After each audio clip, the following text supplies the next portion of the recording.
So welcome to this Nomas Projects event.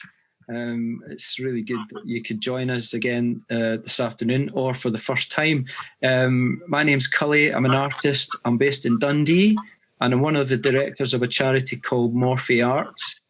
And I'm also one of the people behind Nomas Projects. And the other is Owen Daly, who's also an artist. Maybe Owen, could you give us a wave so that people know who that is? And Owen's also an artist and he's a tutor at Dundee College. And there's quite a lot of new people who won't have known, because often when I do these talks, I feel like people have heard me saying the same introduction, but there's a lot of new people here that might not know about Nomas, so I don't feel quite so bad repeating. But Nomas is situated in Dundee on a street called Ward Road. It's between a nightclub and a pub. And I think it's a pub that sells maybe the cheapest beer in Dundee. It's like $2.75 a pint or something. That's really cheap. So welcome to Dundee. Nomas consists of 5 office windows, and we use these windows to display artworks. And the name Nomas, it derives from the Greek word nomad. It means roaming in search of pasture. And for Owen and I, when we set this up in, I think it was 2013, the idea of roaming in search of pasture resonated with our need as human beings generally, but also as artists who are constantly seeking inspiration. And our aim has always been to offer an opportunity to investigate the role of art in society, to engage with ideas, to learn from the experiences of others, and hopefully to be part of a relevant conversation in the arts in Dundee and beyond. We've been, obviously during the pandemic, actually in a privileged position because we've been able to continue to exhibit artist work while so many galleries have closed. As you imagine, 5 office windows, you just look at the artwork as you pass on the street, so you're not going into any building. And it's been great just in the last week or two to hear news of galleries open up. So we're really looking forward to that. And I know Rosie and Kirsten have been at one of the galleries in Dundee today. Our current exhibition, Me as Venus, is our 3rd exhibition of 2021, and it features the work of Chris Miller, who's going to be sharing with us today.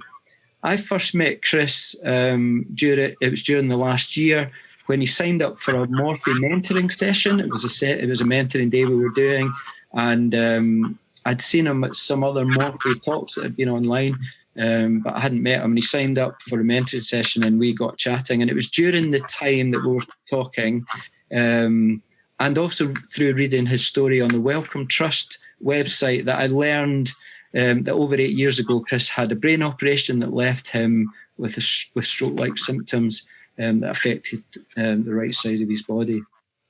And I also learned he told me about a drawing he'd made called Swimming Pool. And the drawing was made in response to a situation, which I think Chris is going to share, so I'm not going to take that, tell that story on his behalf. But where for the first time since his stroke, he didn't feel defined by how he looked or spoke. And I was really emotionally affected by the story. And it gave me the motivation to invite Chris to exhibit at Nomas, to share his work, more broadly, but I was like, I really want to show that piece, Chris, called Swimming Pool. Before his stroke, Chris had been a science teacher, a youth worker, and a community worker, mostly in East London, and he was chair for the Docklands Forum, which was the main organisation representing community groups in London Docklands during the 1980s. After his stroke, he joined Headway, East London, and there's a couple of people here from Headway today, which is great you could join us, which is a charity for those with brain injury. And Chris says there he was gently persuaded to start expressing himself in art. Chris describes himself as an outsider artist, and I'm hoping maybe that's something we can chat about a bit later. But he makes painting, pottery and drawing, and his work is often an exploration of the inner changes in his body resulting from becoming disabled, and it's a form of expression, a way of communicating with and fitting into the wider world. Chris is currently studying an MA in Health Humanities at the University College London, is that right? Yeah. and he's been part of exhibitions at the South Bank Centre, Enclave Gallery Deptford, and the Stratford Arts Centre. And he's given talks on art at the Royal Academy, the Science Museum, the Wellcome Collection, the Tate Gallery, and the Turner Contemporary Gallery in Margate. And that sounds very impressive. It does, Chris. I was just about to say, now you can add... My talks were very short. Yeah. I was just going to say, Chris, now you can add Nomas projects to that illustrious list. So when Chris and I were chatting about him giving a public talk, he said that obviously due to the effects of the stroke that he finds, I found this really interesting, what he finds that what he wants to say comes across clearly formed in his brain, but it doesn't necessarily transfer in audible form through his speech. But I am truly delighted that that Chris is willing to overcome that obstacle and to communicate with us today. There's going to be time for questions at the end. And Chris had said as well, like, everything's on the table. Don't feel maybe self-conscious about asking personal questions. Chris is really open to that as well. But yeah, so as best we can, maybe just through silently clapping, we can welcome Chris. So I'm going to hand over to you, Chris, and let you share the screen. Thank you. So when I first went to Hawaii, what I first did is Michelle, the coordinator of the art studio at Hawaii, she got me to do a building, to choose a building in London. But unfortunately, I chose a Westminster Palace.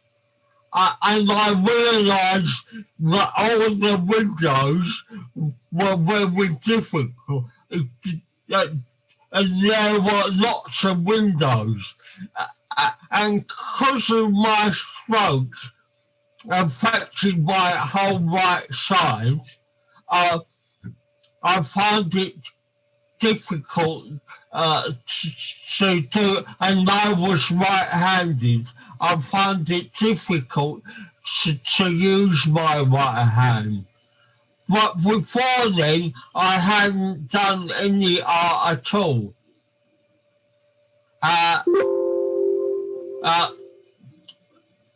So this was the second thing I did, which was a sort of horrific version of my operation. Like the surgeons cutting my head open and the blood coming out as well. But this was the start. I sense the figure was based on, which is me, was based on the figure in Picasso's Guernica. And that's what I tend to do, is to take a famous image and use the language of that to try and communicate. So Headway has an exhibition at the South Bank. It's on the Nomas website of cardboard pictures which were stacked up in boxes. So this was one of them. It was based on the scream. But instead of the scream, it was me. But this was sort of based on what I did first was this bowl, but scratched into it was the image. and I was quite disappointed at the start that the bolt after firing came out with a crack in it. But then I thought about it and I thought that's very appropriate. And so I did this painting as well. So Cully was saying that I had, for a time, I had various sessions of art therapy. And for the art therapy, she had crayons, pastel crayons.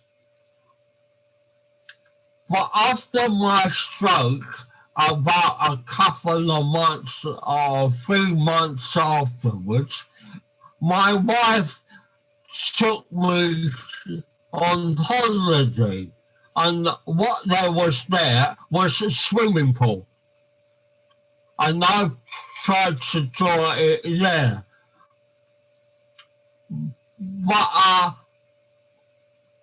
But before that,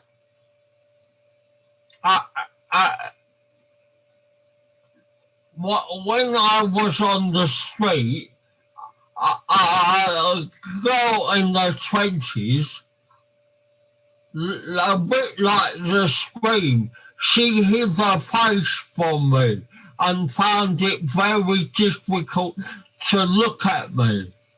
And I thought, is anybody again going to treat me as a normal human being? But when I went to the swimming pool, a young boy about 12 years old said to me,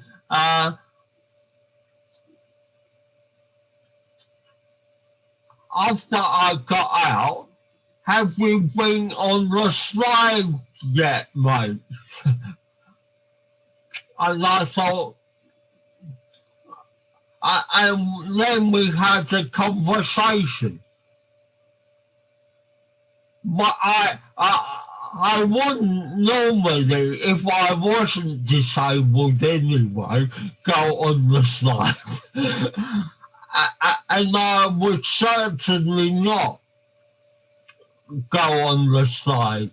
But the boy treated me for the first time outside of my family like a fairly normal human being and talks to me as a normal human being for the first time. And this was done from the session as well.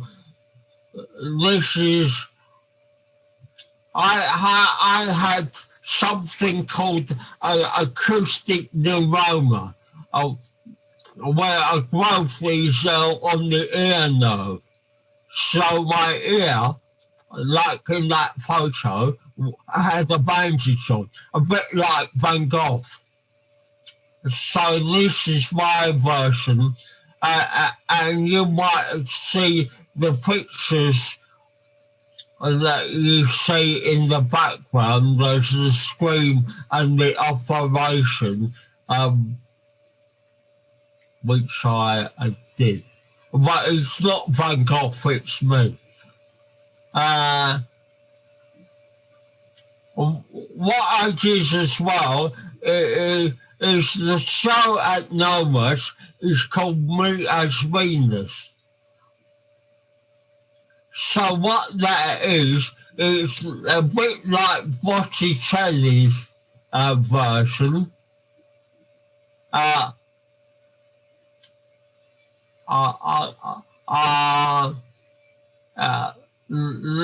one. This is my version. I'm not trying to say I'm beautiful, or I'm questioning what is beauty, and how does that work. And as well, somebody said to me, what's interesting about your picture is the gaze is different. From this one, Botticelli's painting, she's not looking at the person. But I'm sort of asking the person, this is how I am. It might not be good how I am, but it's okay. What do you make of it?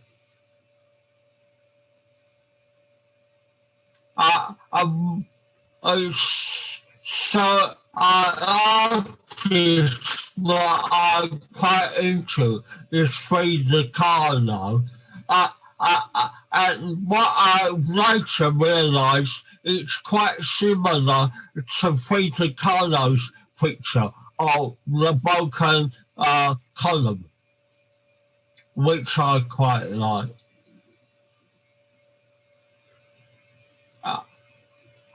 I also did a pottery with a figure with big ears. But with big ears, initially I thought, why am I so obsessed by ears? And then I realised I had an operation that affected my ear. And that's why I might be obsessed by ears. So you can take this in various ways. You can think of it as a happy face, but as well, it might be a manic face as well. And this is a painting of a similar thing.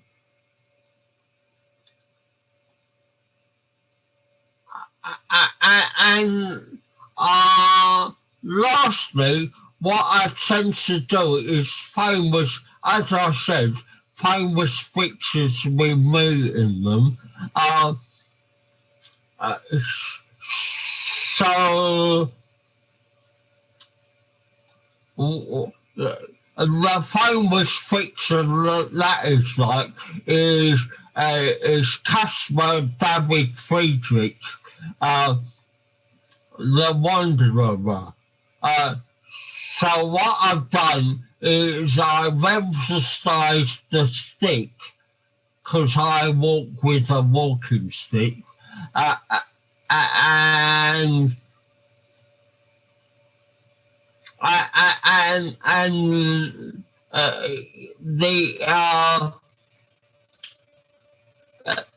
the mist, a mist that he looks over.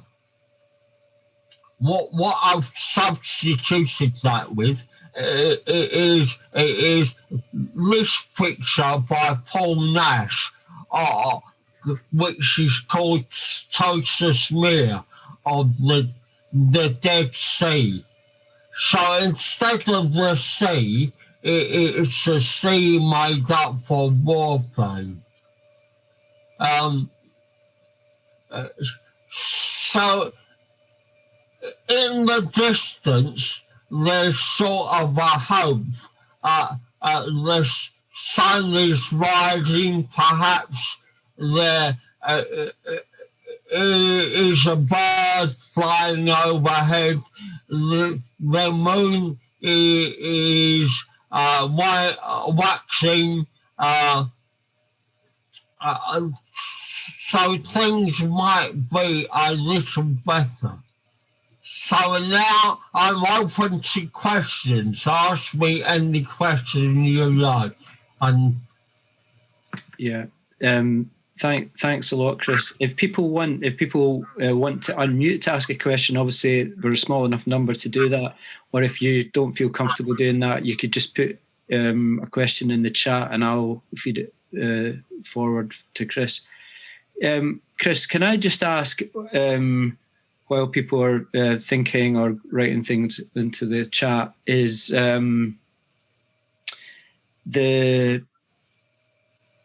when you went to do art therapy and you spoke about going to Headway and them gently persuading you to do art, and I know from reading on the kind of statement in the Wellcome Trust website that it talks about, you'd say about, you know, from being at school where people told you weren't very good at art.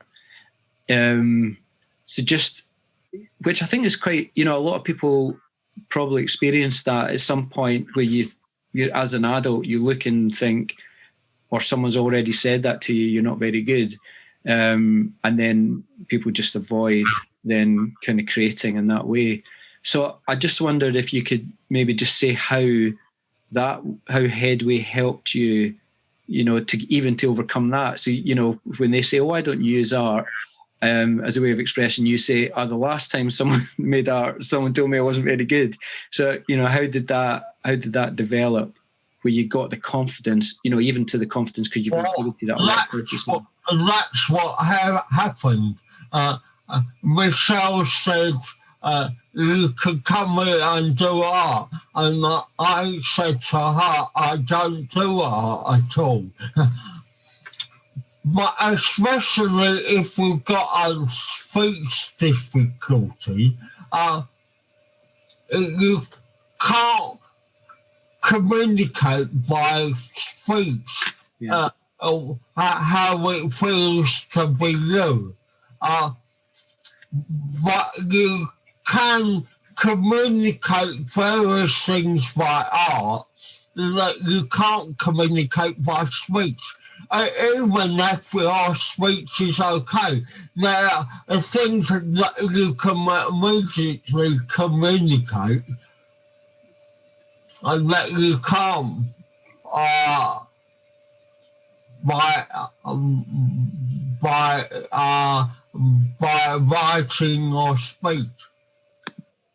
And I take it then that was the thing that kind of made you feel confident. It's like, well, actually, this is how I can communicate. You know, because even when you go to do something like the Houses of Parliament building, and then you realise I've chosen something that's actually really difficult, like physically to do. You know, to overcome that and say, you know, because that would have been frustrating for anyone. I take it you found satisfaction. You know, there must have been some kind of satisfaction that actually I can communicate, and that obviously then takes you into, you know, actually, you know, I wondered when you made the choice to look at other works of art and then put yourself within that kind of context. You know, when did that happen? Where you thought, actually, that's how I could do this expression? Michelle says that everybody can be an artist. We think of it as a special thing. Yeah. But in reality, everybody has got the potential to do what they express themselves in their own way. Yeah. And in a strange way, having a stroke frees you up because you don't care anymore. Mm-hmm. Normal, whatever normal means, people care about how they come across. But in a strange way, your phrase suggests express yourself as you are. Yeah. Just along those lines, Chris, Billy Mann's asked the question, do you see yourself as a disability artist? And that maybe takes us into that kind of, maybe it takes us into a conversation about definitions. You know, you're kind of, kind of sharing about that, you know, that, you know, what is normal anyway, you know, so to be defined as disability artist or outsider artist, you know, those kind of labels. But yeah, so that was the question. Do you see yourself as a disability artist? Well, I got two similar opposite takes on this. One, I don't think it helps to think about separate categories. Everybody can be an artist. And the more you think about separate categories of art, it doesn't make any sense when you separate disability art from art through or outsider art or prisoners art or whatever. It doesn't make any sense. We've all got the possibility of art. But at the same time, there's something about expressing yourself when you've got a disability, like Frida Kahlo or that's about exploring who you are and how you relate to the world. And you do that by your art. Yeah. So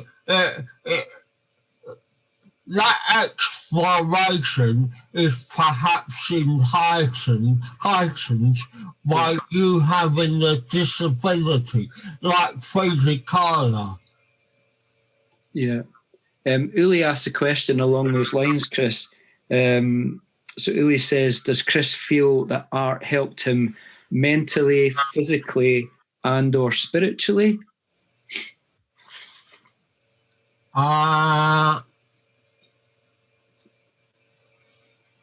There's an interesting distinction here between art therapy that helps you and expressing yourself through art.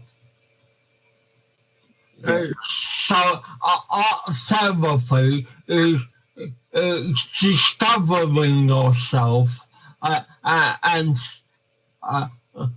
coming to some sort of healing by some sort of therapy.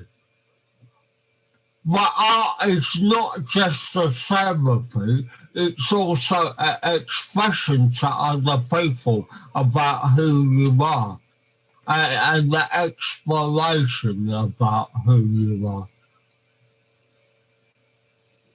One thing I you know, when you talk about labels, I think early on, Chris, when we chatted, we talked about outsider artists, or that idea, the notion of outsider artist, and even just the label of that. And I think at the time, it was interesting because when I thought at the time you had said, well, a bit like how you'd answered now, you know, there shouldn't really be definitions and so on, everyone could be an artist. And but then when you sent your statement through, it said that you described yourself as an outsider artist. And I thought, okay, that's interesting. And I wonder if, because, you know, one of the things with someone's asked here was any Hockney influence or reference in the Holiday swimming pool painting. But obviously you reference a lot of art, even the Paul Nash. I think Heather had picked up on recognize. I'm just looking for that comment again because there's a few in here now. The background of the Frida Kahlo picture reminded of Totes Ma, even before you showed your picture. And I think often with what might be called someone who would be called an outsider artist was because they maybe didn't have the references or understand, you know, so they were making, I don't know if this is true or not, but, you know, they're making, creating, but they don't have any knowledge or background or insight into what's going on in the art world. But it seems that you do. And I just wonder if that's what makes. Why it's so difficult to categorize people. Yeah.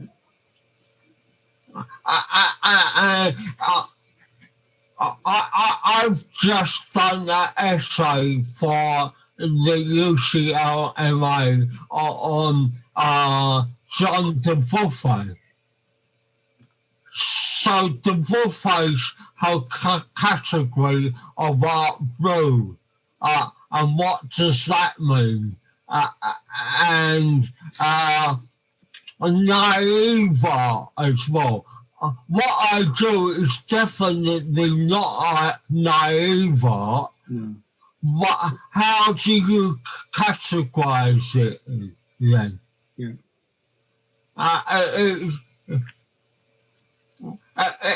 In the end, it's probably just art. But as you say,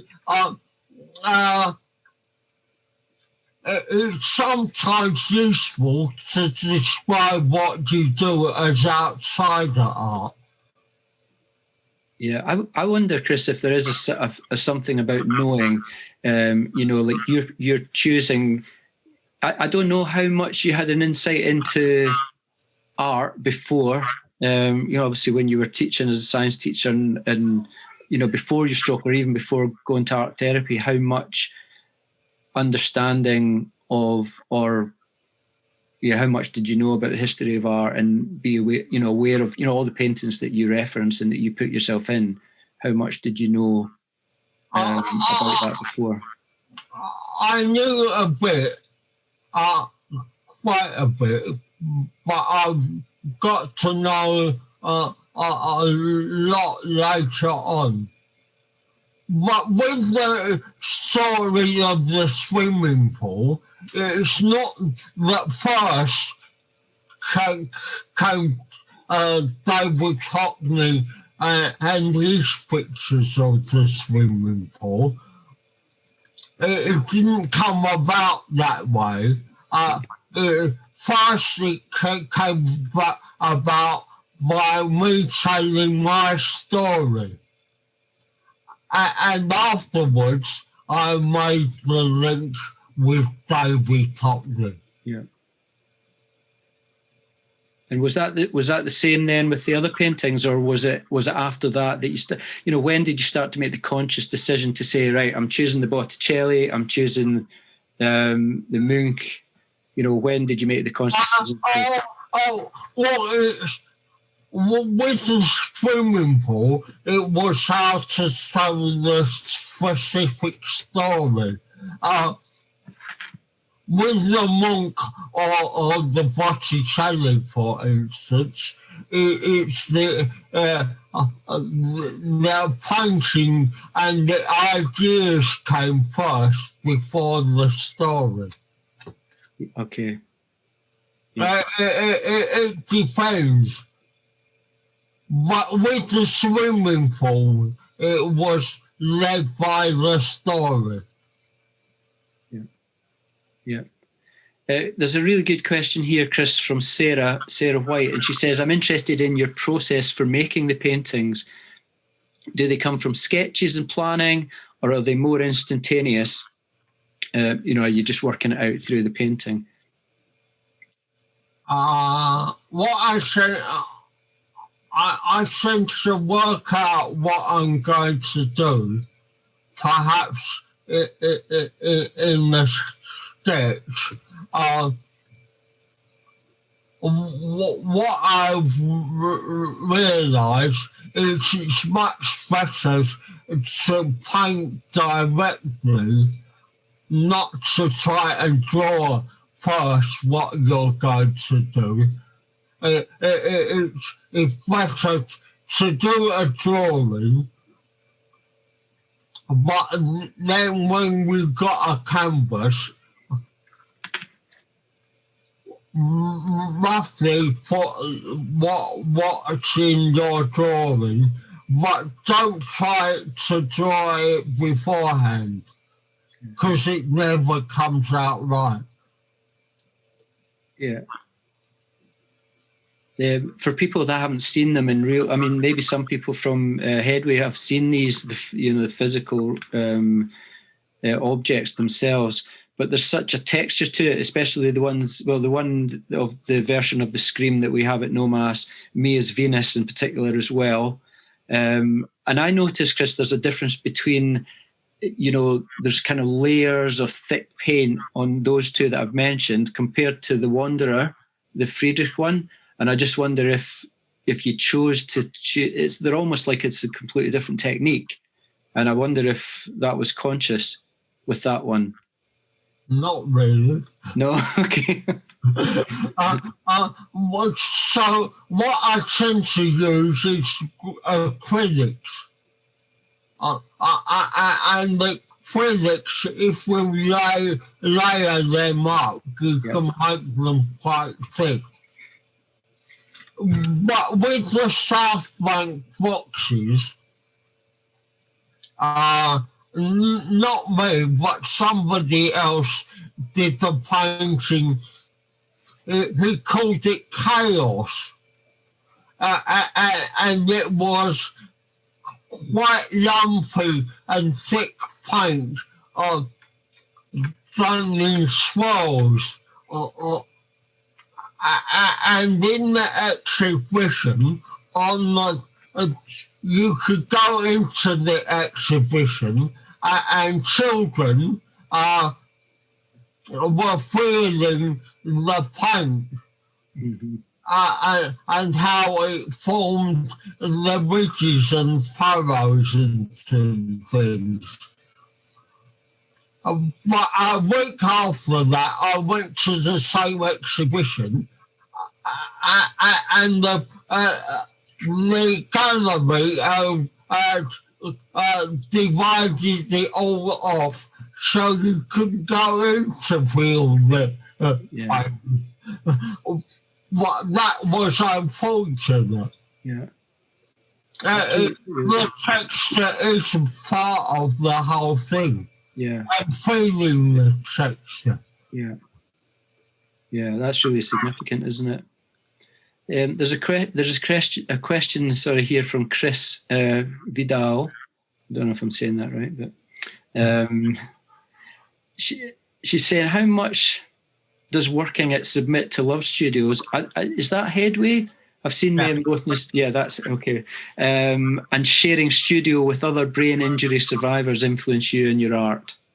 You talk us a bit about that, being at the studio and the influences there. That's a good question.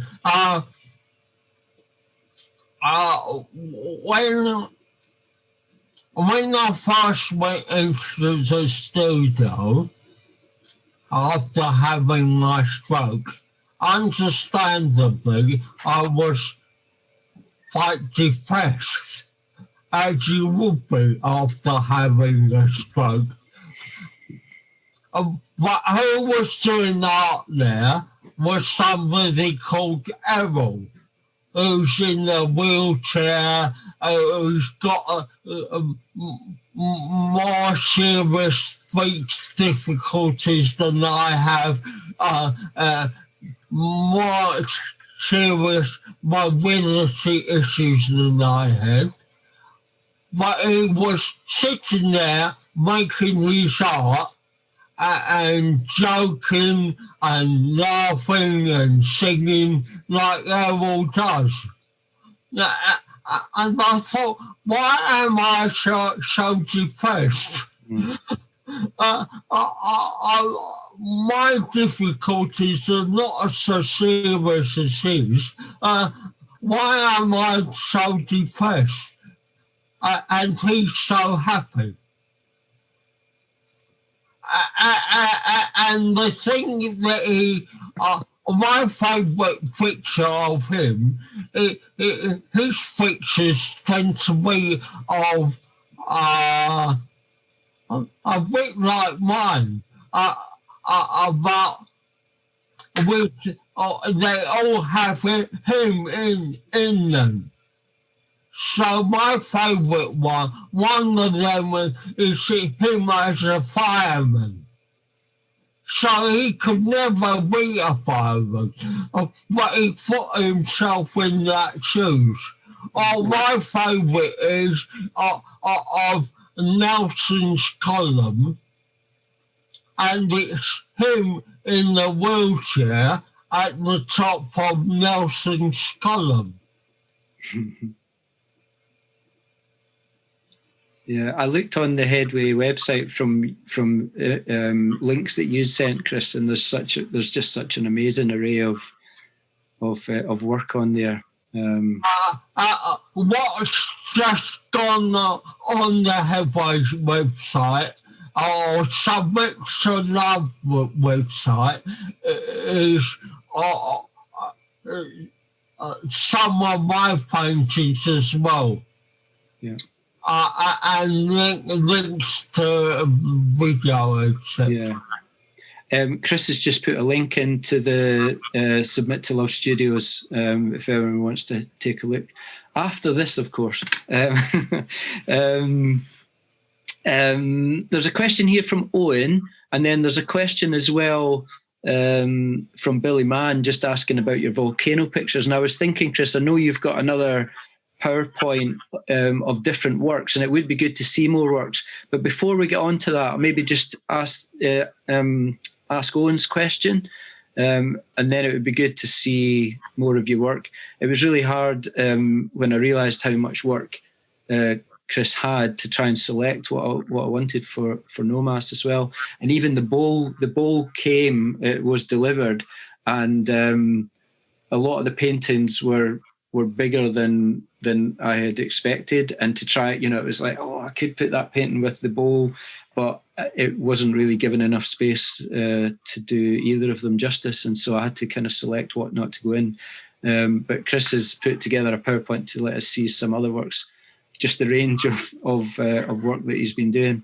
But this is Owen's question, Chris. And he's saying, how do you look at life before and after surgery? Is there a synthesis now between the different chapters, or is the old science teacher chapter now closed and the new, in inverted commas, new identity in art and other ways completely separate? Is that... In a way, you're still the same person, but then, but in another way, you become, after having a stroke or a disability, you become totally different person. So you're same, but you're different as well. And you have to adjust to those differences.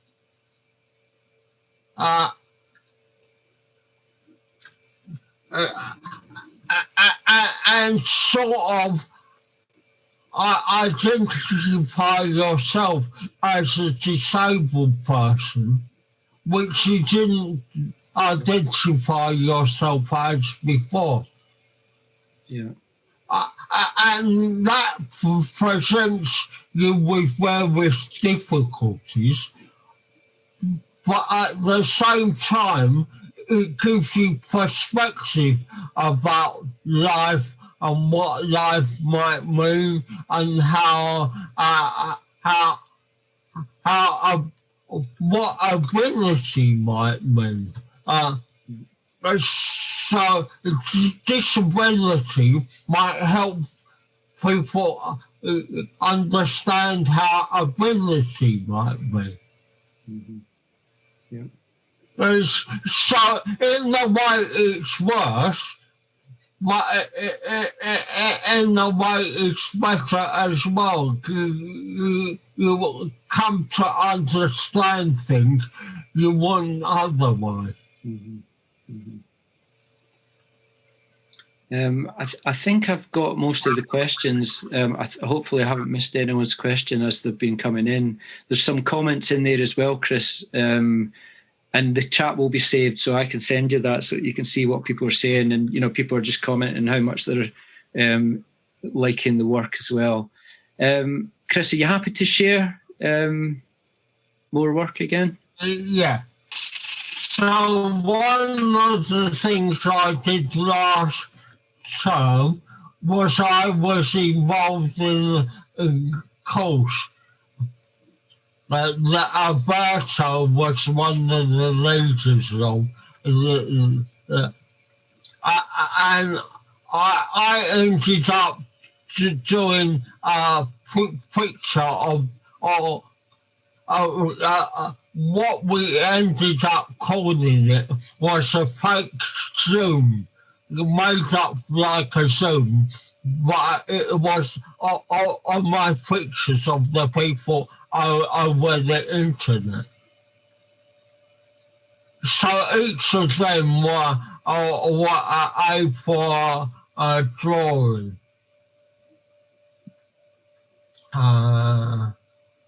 Yeah, it's brilliant, Chris. This is another thing I've done. Jason Perry. And the couple of drawings of his. One of my things is about how we can use the language of art, especially Western art. I'm not saying you can't use Eastern art as well, but what we tend to forget is that from a Western art, we can that can be part of telling our story. And what I've discovered just recently is gold card. And how to draw on gold card. So one lady on the course, she has a baby Alice. So this is sort of like icon painting, how you can put it together.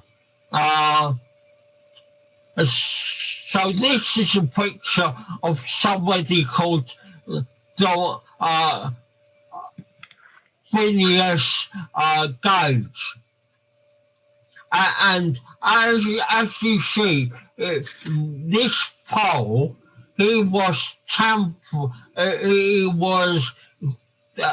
tampering explosive or building a railway. And the metal pole that you see him here holding went through, it exploded and went through his head. And what I did was a version of that. But it's quite difficult to photograph gold card because you get your reflection in that. So at the first I thought, what shall I do? And then I realised I can put my head with the pole going through my head as well. And this one, there's a whole story, but I won't go into it now. But a character, how you can show a hoodie with the person with the hood on, sort of as a halo as well.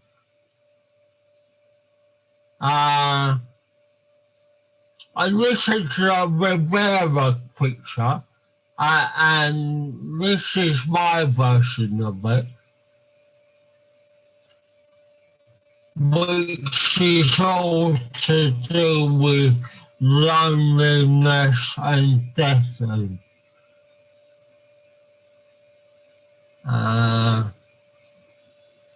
And this was based on the Rivera picture as well about San Sebastian. This is Sodomos version. Our Frederick Carlos wounded deer. So what I'm involved in at the moment, at the Barbican Gallery, there's paintings by, there's an exhibition by an artist called John de Buffet. And this is his painting, which is hanging in Tate Modern, which is a film with creased trousers, it's called. And this is one of the buffets that I like. And this is a bust that he drew. I like the older buffets, but these are my versions.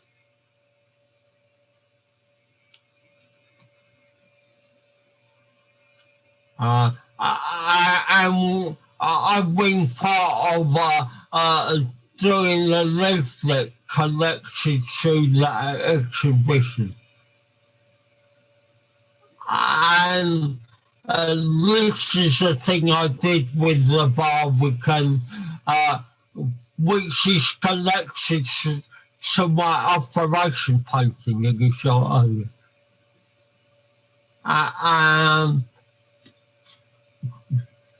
But it's about how we tell the story. This is Fox thing about the flag, which all relates to how we see the pandemic and how we can visualise it. Thanks a lot, Chris. One thing that struck me there, Chris, was different materials. So you've got paintings, you've been drawing, discovering that, with the gold paper. Do you have a preference, or are there some materials that are easier to work with than others? What I like best is acrylics, really. But then what I've got into is doing things on A4. So every week from February, we have something called the Art Zoom, where somebody briefly introduces a topic, and then we quickly do our version of it. But I could show you, for instance, what I've developed is working out which pens to use to do your different colours, and how you can use different coloured cards to do that. Chris, there's lots of good comments coming in, just encouraging you and people inspired by what you're doing as well. Chris, just really, really appreciate you, just you sharing, and I'm just really glad I discovered your work. But having an exhibition in Dundee, my first exhibition in Dundee in COVID. Yeah. When you're not allowed to go there. Yeah, I know. It's a bit like losing your virginity. But not being allowed to experience it yourself, only by the internet. Yeah. It's very weird. Well, I was saying to Chris, like sometimes the artist can come up and he's like, I'll get the train up. And I was like, I'm not sure you're allowed to at the moment, Chris. Which is such a shame. But yeah, that's right. So basically all Chris has seen of the exhibition is photographs, and I'm really glad. I think I phoned him on install day because I was really having a kind of dilemma about how to curate the show, what order to put the paintings. You know, there's different ways you could tell Chris's story, and I told it. I curated it in a way that how the story I'd understood it is, or yeah, just from the conversations I'd had with Chris. And of course, some people, including Chris, might tell it a different way. But he seemed happy with the order that I'd put it and what my selection was. So I was pleased about that. But I'll hand over to you, Owen. So yeah, I just wanted to extend a massive thanks to Chris. Really, it just brings me joy. I walk past it 2 or 3 times a week at the moment, going into town for different things, and so it's not far from the studios here. It's an absolute delight. So, and thank you for an excellent talk. So yeah, it's just a delight, Chris, to have had your show with us in Nomas. Of course, you mentioned Dubuffet, and he was a big inspiration to me during art school. And then I was thinking back as well about my own stuff a bit selfishly before your talk. And when I did my master's, it was about the artist as a map maker, and that the art we make is like a map of our journey. And for me, that was quite a selfish thing, I think. But a kind of way of finding and navigating a way through life, and especially hard providences in life. And yet the sharing of the art brings a kind of grounds of experience and makes us realise the commonalities that we have. And when I was looking at your show, that kind of link with art history really meant a great deal. And what you share in terms of your own personal story made such a massive difference. But I loved what Dubuffet had said. A work of art is only of interest, in my opinion. It's an immediate and direct projection of what's happening in the depth of a person's being. He was totally sick fed up, as many folk know, with the art scene at the time. And I loved also the real function of art is to change mental patterns, making new thought possible. And I think that goes 2 ways, just for the viewer and also for the maker. And it's a language, an instrument of knowledge, an instrument of communication. And when you're trying to navigate through so much of life, it's a kind of a lifesaver, literally, to be able to make art. And I loved what he said about being normal. It meant a lack of imagination and creativity. And he described psychotics as the ones that were actually okay, and the ones that were normal were just kind of dead. So I loved his kind of take on things like that. But when I looked at your screen painting, Chris, that you haven't shown today, but you sent Cully and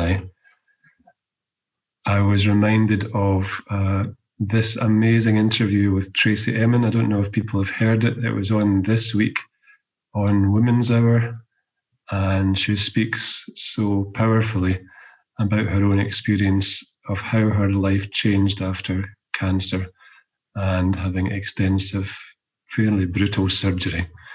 And she was saying she's never been happier, and that she's come to understand a lot of art in new ways. Now, in the talk, she referenced, well, she's doing curating. You guys in London are privileged. We won't get down to see this, I don't think, but her show, she's done a curation of Munch's work, and she speaks about it in Radio 4's Women's Hour. So if you can get it on the Sounds app, it's well worth a listen.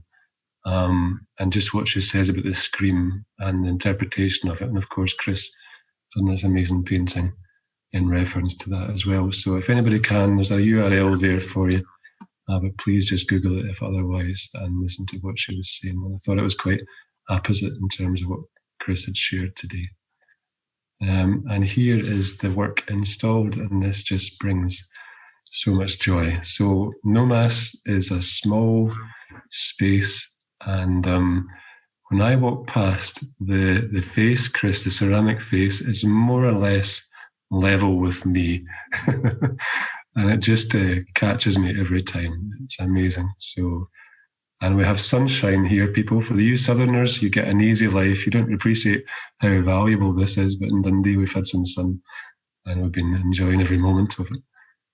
Here's this show taken slightly further back, so you can see the kind of and the main painting there on the left-hand side, and the swimming pool towards the centre, me as Venus, and of course the face.